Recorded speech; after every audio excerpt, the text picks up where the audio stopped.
Aujourd'hui, on se trouve sur l'allée de Seine, à proximité immédiate du village des athlètes, sur une phase de test de la signalétique inclusive multisensorielle qui sera déployée sur le village des athlètes. L'objectif, c'est vraiment de s'assurer avec des usagers en situation de handicap que ce qu'on a pensé répond bien à leurs réels besoins. Nous avons 3 gammes principales d'objets signalétiques, à commencer par en effet la table d'orientation tactile et sonore, puis une cartographie linéaire sur le même principe qu'un métro-mapping qui va nous proposer de nous orienter sur un axe orthonormé.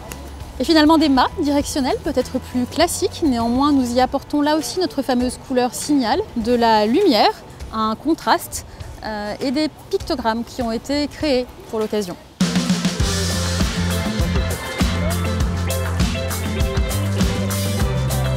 Pour moi qui suis une paraplégique de longue date, je trouve que ça va nous permettre aux personnes handicapées, que ce soit aveugles ou pas, ou sourds ou autres, de circuler et de pouvoir aller où on veut sans souci. C'est plus pratique, bon, il y a des petites choses, des choses encore à aménager, mais c'est bien et c'est important de le faire partout.